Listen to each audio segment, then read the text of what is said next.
en esta segunda parte, pues vamos a puntualizar algunos aspectos, ¿verdad?, que considero retomando en parte también lo que ustedes han expuesto, lo que los demás compañeros han expuesto, y integrando unos puntos. Entonces, coincido con el doctor Enrique Uribe de que el derecho de reunión es un derecho central, preponderante en alguna materia, particularmente en materia democrática. Es un derecho estratégico, vamos a decir, para la democracia.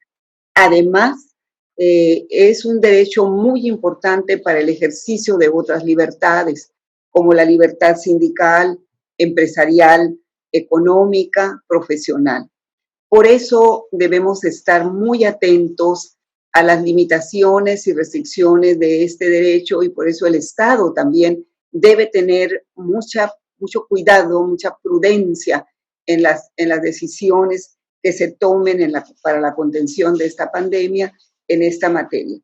Me detengo un poco en materia democrática muy rápidamente. Desde tiempo atrás identifico que en el caso de nuestro sistema y nuestra forma de gobierno, que una de sus caracteres viene siendo el ser representativo.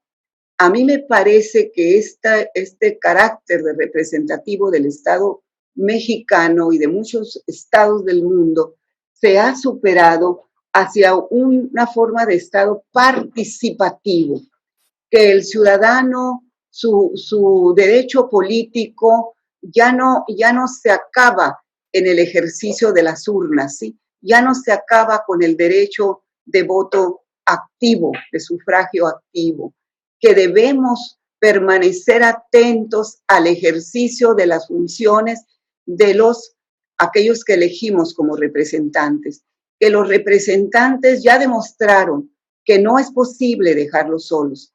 Y así vemos cómo las instituciones han avanzado hacia esa participación ciudadana que está tan presente aquí en el derecho de reunión.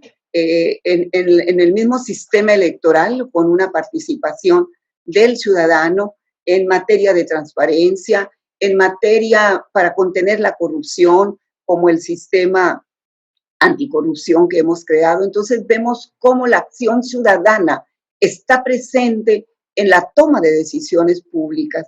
No se acaba con el ejercicio del voto. Y aquí es muy importante este aspecto, además de las otras libertades en las que está presente este derecho, ya decíamos, como en materia religiosa, laboral, económica, empresarial y profesional. Bien, por otra parte, si bien, siguiente puntualización, si bien se trata de un derecho autónomo, individual, en cuanto a sus titulares, también debe ser evaluado, debe ser caracterizado como un derecho colectivo, porque hay un interés de grupo, hay un interés de grupo como trabajadores, como sindicatos, el mismo sector empresarial y como profesionales. Por lo tanto, coincido en que se trata de un derecho de configuración que tiene como necesaria consecuencia, ¿verdad?, una fuerte interdependencia con otros derechos. Bien, y último punto. Por lo tanto, las restricciones que se apliquen para la contención de esta pandemia deben estar lo más apegado, como lo hemos afirmado en nuestras diferentes sesiones en la defensa de los derechos humanos, debe estar lo más apegado a los derechos humanos, al respeto y a su vigencia, ¿verdad? Y delimitados, decididos, acordados mediante, diríamos, considerando estrictamente las necesidades y proporcionadas al fin perseguido, ¿verdad?, de protección de la salud, con objetivos definidos, acotados personalmente, con la mayor racionalidad, a circunstancias particulares, ya habíamos afirmado en otras ocasiones también, por regiones, municipios y sectores comunitarios y acordes estrictamente al problema de contagio. Muchas gracias. Al contrario, estimada doctora, muchas gracias por sus reflexiones finales y coincidencias. Cedemos el uso de la palabra al doctor Luis Samaniego. Adelante, doctor, por favor. Muchas gracias. Pues este importante derecho justamente de reunión en el que se ha visto restringido últimamente por la cuestión de la pandemia y de la emergencia sanitaria en la cual nos encontramos, justamente ha ido limitando justamente las actividades propias de nuestra propia vida democrática. Esto no ha impedido de ninguna forma las manifestaciones que, como ya se han dicho, se han presentado a lo largo del país y, por supuesto, en otros países como Francia y los Estados Unidos. Sin embargo, me parece importante destacar que esta libertad de reunión que está siendo restringida con fines para hacerle frente a la pandemia, me parece importante destacar que estamos justamente, o se está restringiendo en México a través de diversos lineamientos administrativos por parte del Consejo General de Salubridad y principalmente por la Secretaría de Salud federal en nuestro país, en donde se han señalado también numerosos un sistema de semáforos que hay que poner atención, en donde se ha pasado de rojo a naranja, de naranja a rojo, de una y otra manera, y donde principalmente el grupo de gobernadores de oposición al gobierno federal, principalmente encabezados por los gobernadores de los gobiernos de Acción Nacional o del Partido Acción Nacional, han presentado una serie de, no solamente de reuniones pacíficas, de reuniones políticas, pero sobre todo con ciertas diferencias en cuanto al establecimiento de semáforos, y esto aquí quiero centrar la atención. Me parece importante porque justamente el subsecretario López-Gatell ha señalado que a partir de ahora ya se pueden reabrir nuevamente los gimnasios, albercas y centros deportivos con un aforo del 50%, es decir, en aquellos lugares donde se encuentra en el semáforo naranja. En la actualidad, la mitad del país se encuentra en semáforo naranja, por tanto, ya podrían reabrir al 50% de su capacidad y, por tanto, permitir la libertad de reunión al 50% de la capacidad en este tipo de establecimientos. También señaló que se pueden ya abrir al 50% el aforo en hoteles, al igual que en áreas comunes. Esto, sin duda alguna, abre ya una buena posibilidad para reactivar la economía de nuestro país y principalmente del sector turístico. También se señala que los restaurantes y cafeterías en donde se encuentre el semáforo naranja y también las peluquerías y barberías deben de operar al 50% y los parques y plazas y espacios públicos también al 50% del aforo. En cuanto a la libertad religiosa que tanto se ha señalado en esta mañana, también se ha señalado que las iglesias, templos, sinagogas, mezquitas deben de operar a un 25% de su capacidad y, por tanto, permitir solamente un aforo en este porcentaje, al igual que en los centros comerciales, cines, teatros y museos. En cuanto a los supermercados y mercados, se permite un aumento mucho mayor al 75% del aforo con la limitación de una persona por familia. Siguen suspendidos totalmente, tanto en semáforo rojo y naranja, los parques de diversiones, balnearios, ferias y centros nocturnos y salones de eventos. Bien, este mensaje que nos manda el día de hoy el subsecretario y donde ya permite una libertad de reunión con ciertas restricciones a un porcentaje, me parece que es importante destacar que habrá que ver si realmente estas decisiones de las cuales me acabo de referir están basadas en información científica, están basadas justamente en datos técnicos que permitan realmente enfrentar la pandemia. De lo contrario, simplemente estaríamos diciendo cifras que no representan la realidad y que nada van a abonar justamente a enfrentar la pandemia en México, que al día de hoy llega a los 17.580 muertos y 150.264 contagios. Es decir, que no sabemos realmente si esta reapertura a la nueva normalidad con estas cifras que ya nos están dando y donde se ve un claro enfrentamiento de gobiernos de oposición al gobierno federal, donde en un sistema de semáforos, donde cada quien ha ido, digamos, utilizando también esta pandemia con diferentes criterios, tanto de índole político y no solamente técnico, nos va a permitir entrar en una nueva normalidad con un porcentaje, ya lo comento, con un porcentaje que ni siquiera sabemos si realmente va a funcionar.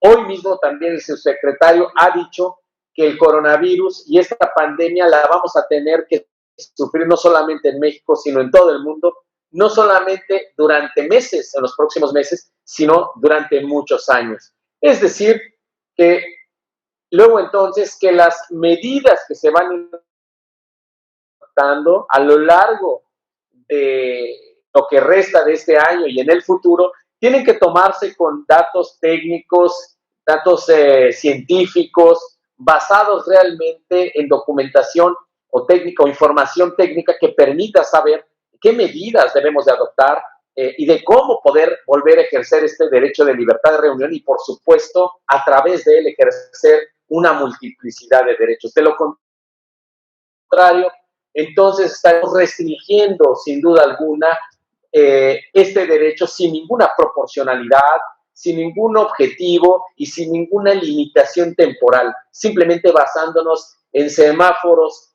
en donde se están utilizando por cuestiones de índole político, de choque político, de grupos de gobernadores que se han basado justamente pues, tampoco científicos, sino con unas cifras también en discrepancia con el gobierno federal y que se avisoran justamente como la utilización digamos, malsana de la pandemia para fines electorales, que sin duda alguna nos vamos a tener que reunir el próximo año para poder ejercer este importante derechos electorales y este derecho al voto.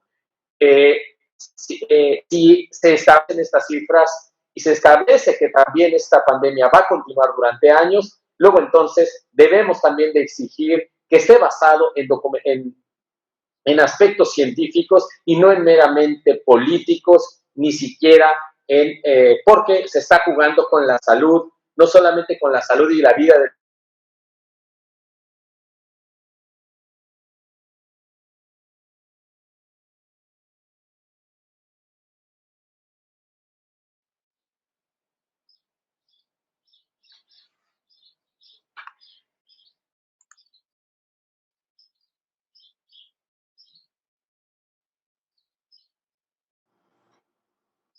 Se perdió tu audio, estimado doctor. ¿Me escuchan? Ahora sí. Fue la última parte. Quiero cerrar mi participación.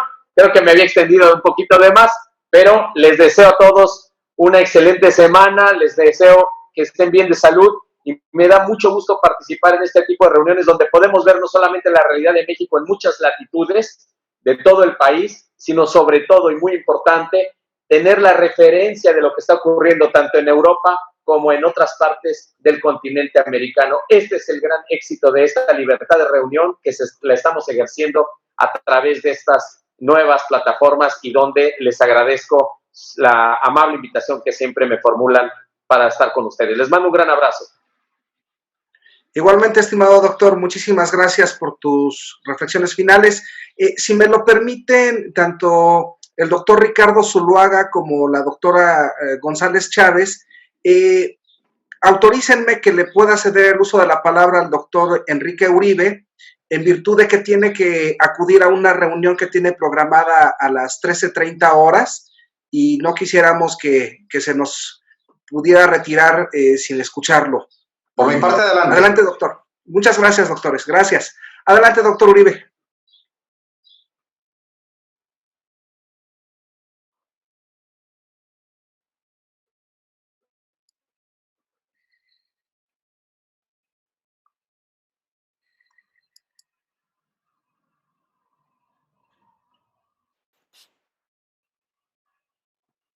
Gracias a todos, queridos colegas. Pues solamente para refrendar mi interés en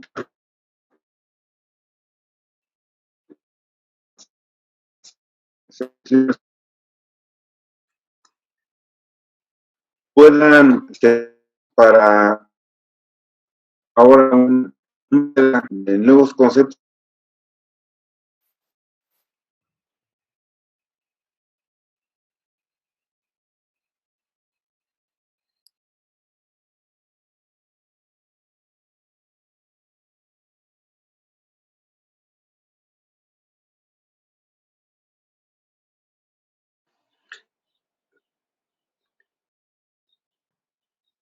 ¿Me escuchan ahora? Ahora sí, doctor Uribe, adelante. ¿Me escuchan ahora? Sí, se perdió el audio. Decía muy brevemente el interés que... ¿Se oye? ¿Se escucha? Sí, perfecto. Sí, se escucha. Bueno, pues solamente para agradecer a todos su participación y exponer nuevamente el interés que tengo en la reformulación teórica de estos conceptos, ya que me parece que en medio de la pandemia y después de la pandemia, o mientras digamos con la pandemia, no sé cómo expresarlo, los derechos humanos seguirán sufriendo este asedio. Por tanto, solamente quiero agradecer a todos la participación que han tenido, el interés que han mostrado, no obstante los distintos horarios en Chetumal, en Mexicali, allá en Lille con Cartier, y desde luego en Medellín con Ricardo, para que sigamos haciendo estos ejercicios. Les aprecio mucho, les agradezco. Buena tarde a todos. Igualmente, doctor, muchísimas gracias. Cuídese, un fuerte abrazo.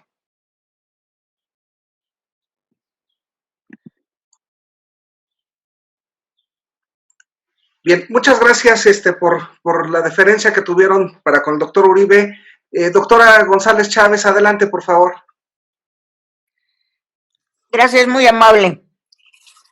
Pues para concluir, yo quisiera manifestar que los 3 derechos humanos de los que hemos hablado, reunión, asociación y manifestación, no tienen un marco jurídico que los soporte abajo de los derechos humanos. Entonces, valdría la pena que nosotros pensáramos en cómo hacerle una plataforma jurídica que esté por debajo de la Constitución. Eso sería lo primero que yo haría. Y después, que esa plataforma jurídica sea de carácter federal, con objeto de que no empecemos a crear problemas entre lo que en un estado se entiende, en una entidad federativa se entiende por asociación y en otra entidad federativa se entiende por asociación. Entonces, que esa plataforma jurídica sea para todos los estados, obligatoria para todos los estados. Y en tercer término, analizar quiénes pueden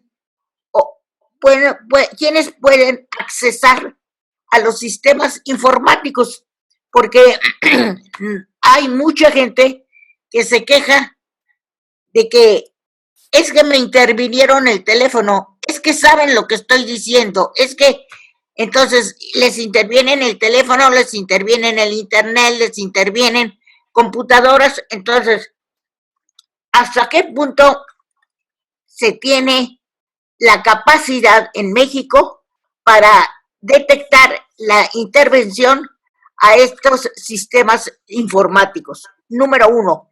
Y número 2, ¿qué elementos existen para dar una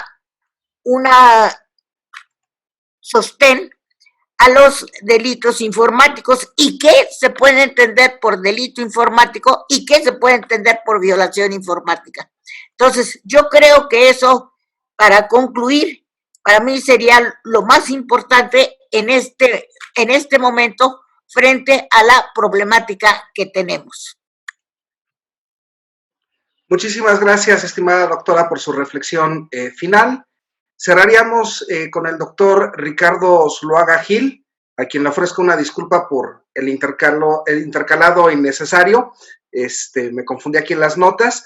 Y antes de cederle el uso de la palabra, estimado doctor Zuluaga, quisiera yo colocar sobre la mesa una pregunta que muy gentilmente nos formula la maestra Sandra Camarillo, a quien es integrante de nuestra comunidad de egresados de la Facultad de Derecho, y es en el sentido, su cuestionamiento queda abierto para cualquiera de los panelistas, de nuestros ponentes, poderla responder, y ella cuestiona que en este derecho de reunión puede como consecuencia natural desprenderse una petición o bien, como lo hemos visto, una protesta a alguna autoridad. Y su cuestionamiento es en el sentido de cómo se puede lograr la vinculación del ejercicio de este derecho mediante la respuesta que debe de recaer, por ejemplo, al derecho de petición. No nos meteríamos al derecho de acceso a la información porque hay una serie de parámetros, de plazos legales que se deben de cumplimentar, pero que de momento están suspendidos. Esto en este momento de la pandemia, porque pues no es un derecho que debe de soslayarse el de recibir una respuesta adecuada por parte de la autoridad. Queda abierto para quien lo quiera responder y entonces continuamos con el doctor Zuluaga. Adelante, doctor. Gracias. Muchas gracias nuevamente. No, simplemente quisiera hacer dos precisiones frente a la intervención anterior.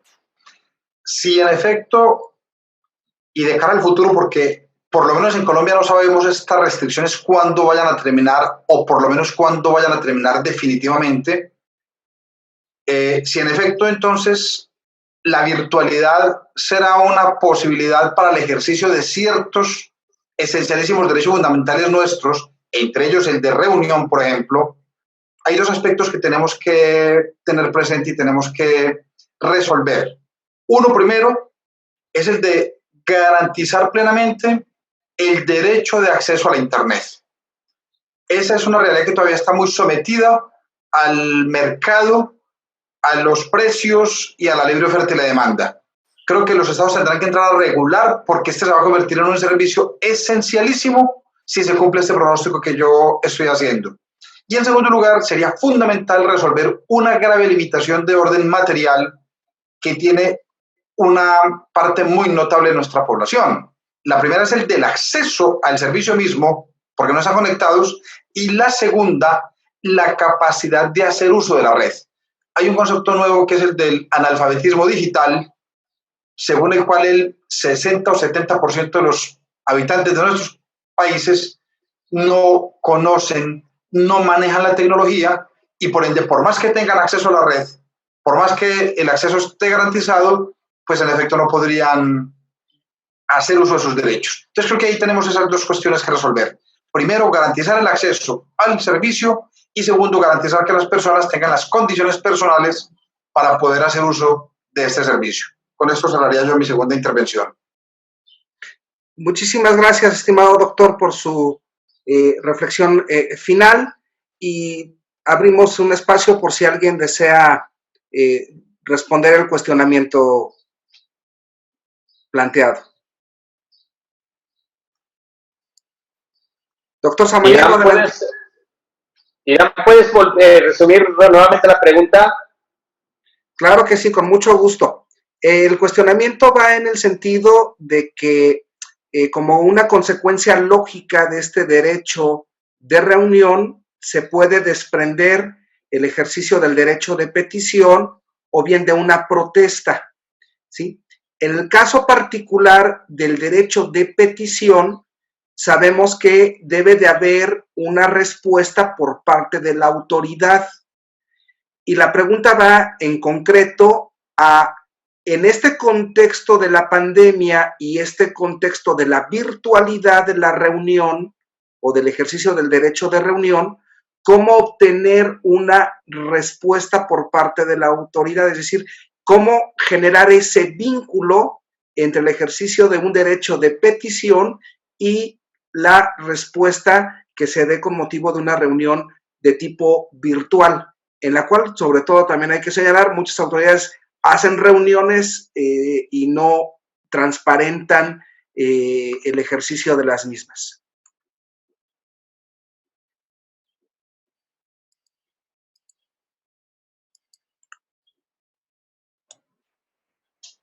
¿Sí quedó más o menos claro, Luis?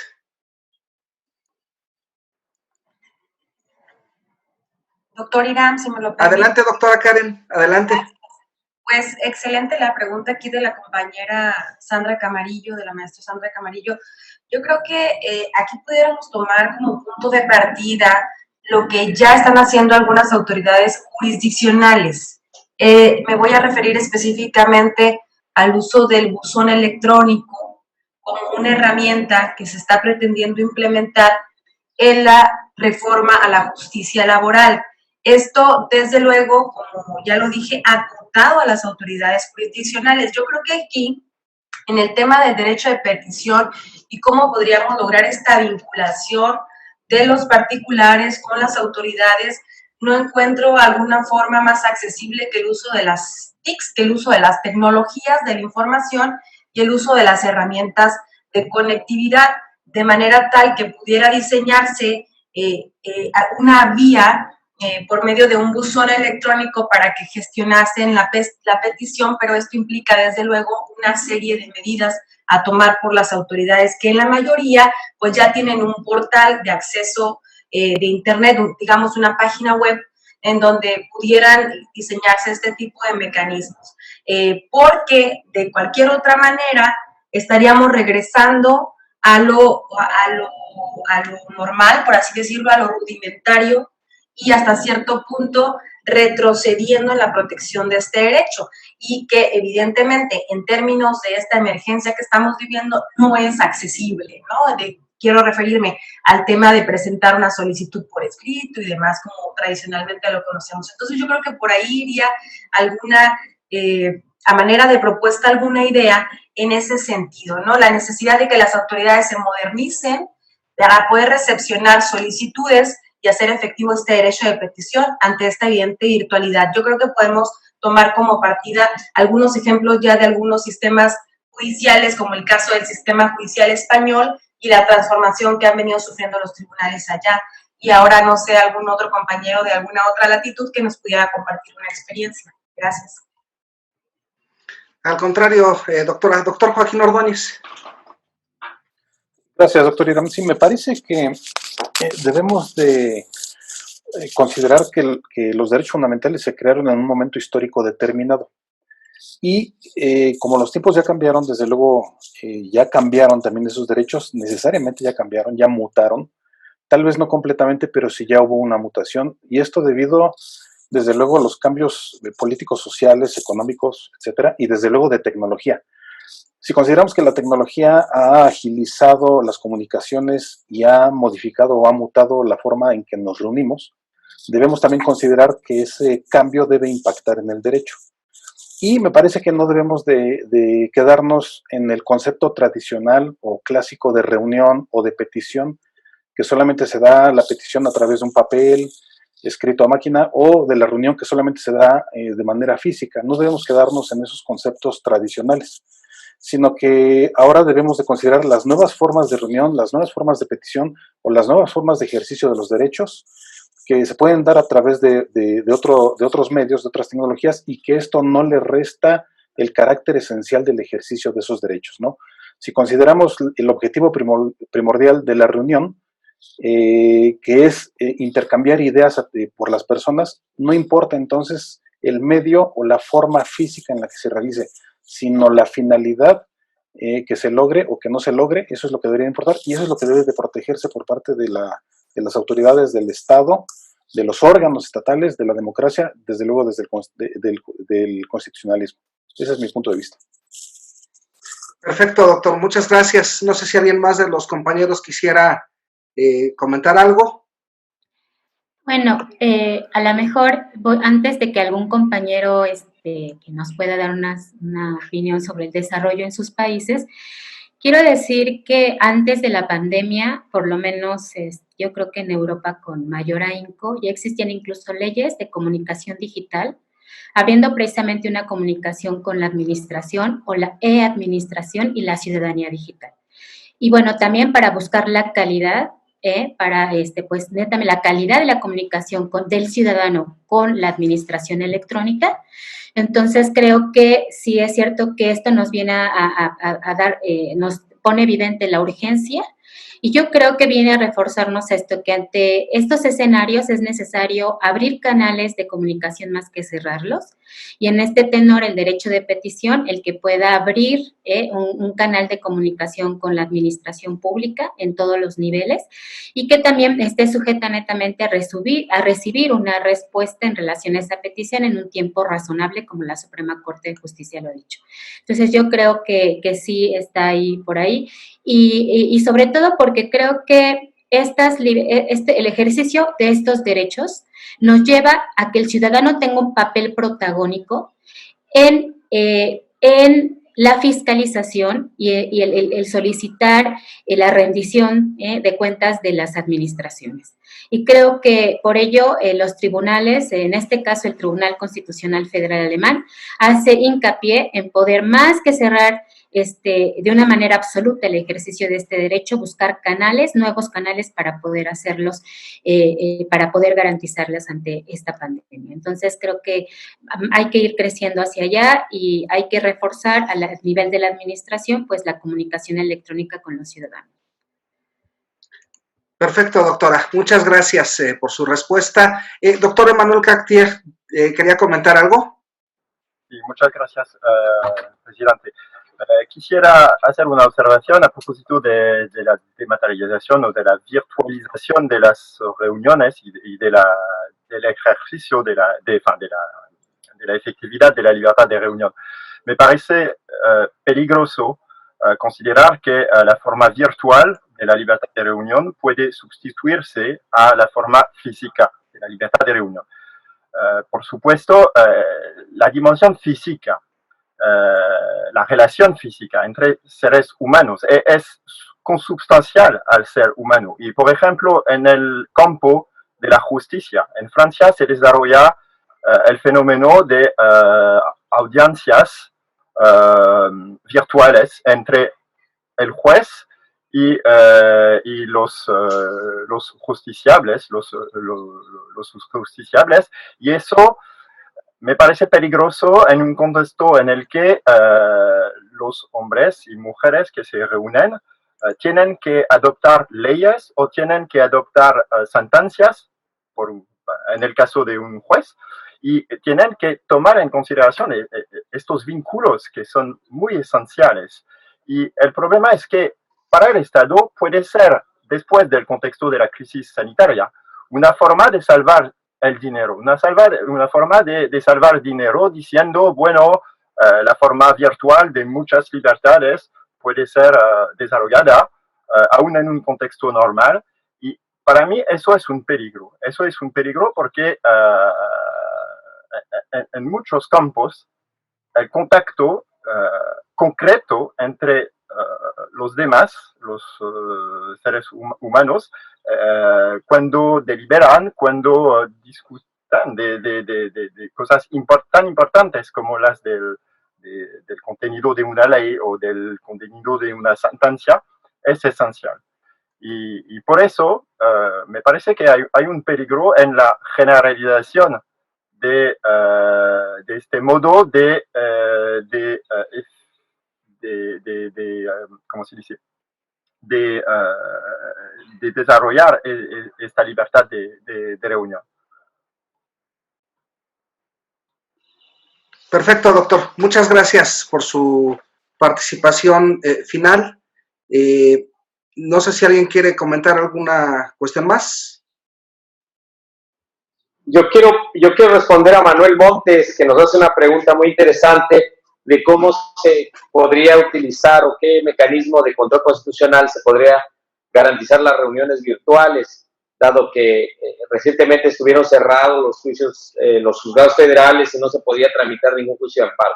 Bueno, el día de hoy justamente el Consejo de la Judicatura Federal, y lo anunció así ya el ministro presidente de la Suprema Corte de Justicia de la Nación, se arrancó una nueva etapa, según ellos señalan, una nueva era en el Poder Judicial Federal con la tramitación de los juicios en línea. Esto ya lo sabíamos desde la reforma de la Ley de Amparo en 2013, pero ahora todos los usuarios, según señala el comunicado, podrán acceder y tramitar en línea cualquier asunto, es decir, cualquiera, independientemente de la instancia y materia. E incluso hay un manual que da a conocer el Consejo de la Judicatura Federal, que yo invito justamente a poder acudir a él, a Manuel Montes, y que justamente puede a través de él utilizar este mecanismo que todos conocemos como el juicio de amparo para poder garantizar el derecho a la libertad de reunión de tipo virtual.